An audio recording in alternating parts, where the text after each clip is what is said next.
Hi, this is a demo on how to set up DrumCore with Digital Performer. First, we're going to open up a new Digital Performer file and set our sample rate and bit depth.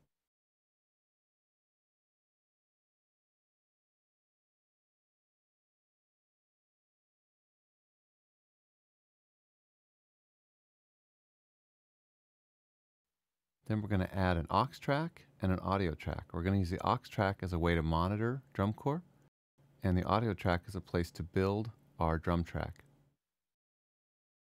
We need to make sure that both of those have an output that we can hear. In this case, we'll use built-in audio outputs 1 and 2. If you have an audio interface box, you may want to use its outputs. Now we want to open up DrumCore from our dock or from our hard drive applications folder. Now that we've opened it up, we see that it's a rewire device and it's talking to our host. So we need to set it up as the input to our aux track. Now I'm going to Apple tab back to DrumCore so I can get to the application, and we can hear some beats. The squares represent audio loops. The diamonds represent audio fills. The circles represent MIDI beats. These MIDI files play the drummer's sampled kits. As you can see, there are many kits that come with DrumCore. And the circles with diamonds are MIDI fills.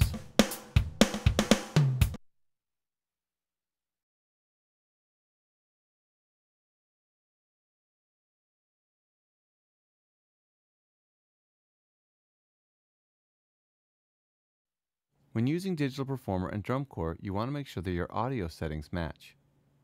In this case, we're running 48K 24-bit audio. We'll go to the DrumCore preferences and make sure that we're exporting to Digital Performer.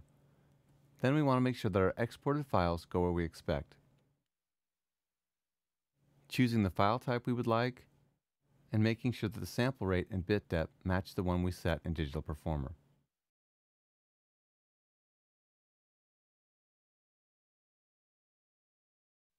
One of the things you want to do when using DrumCore and Digital Performer is to make sure that your tempos match.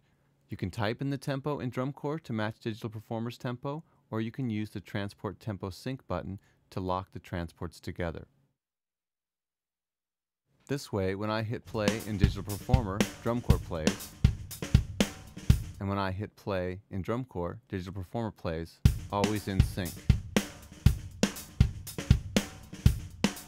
If I change the tempo in DrumCore, the tempo in Digital Performer changes. This way the tempos stay locked together and you can audition parts you've created in Digital Performer against DrumCore.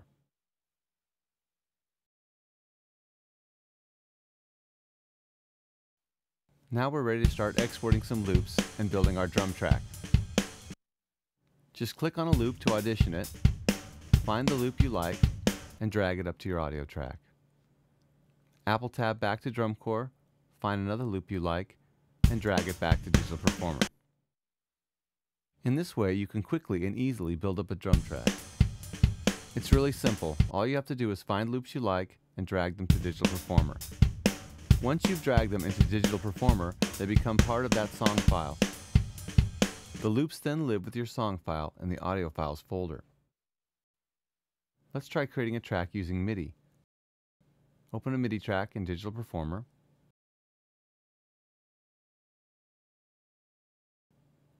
Notice that the output of that MIDI track will be DrumCore bus DC via rewire.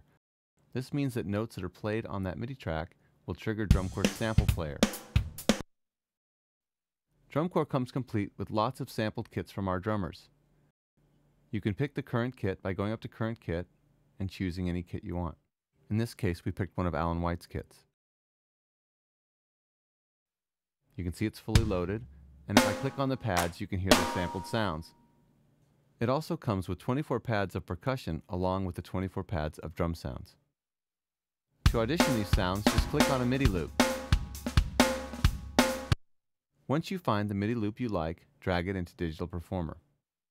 Now when you hit play in Digital Performer, those loops will trigger our sample player. All you have to do is continue to drag MIDI loops into the MIDI track to build up your drum track.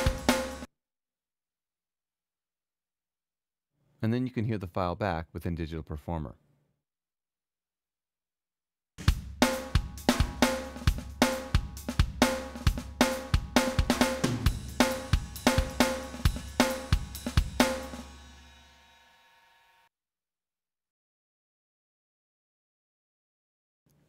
When using MIDI with DrumCore, you might want to separate out the sounds, making the kick come out one channel while the snare comes out another.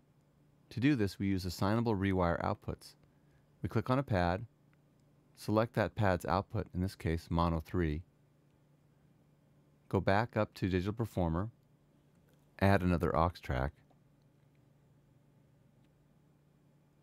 make the input to that track be DC 3 from the mono bundle, and make sure that that track has an output that you can hear. Then we Apple tab back to DrumCore, and when you click on the kick pad, you can see it comes out output 3 and the snare comes output 1 and 2. Now let's choose the snare pad and make its output channel 4. So we add another aux track, make the input to that aux track be DrumCore DC4, make sure that it has an output that we can hear, and now when we play the kick, it'll come out 3, the snare comes out 4, and all the other pads come out 1 and 2. Each pad can be assigned to one of 16 stereo outputs or one of 32 mono outputs.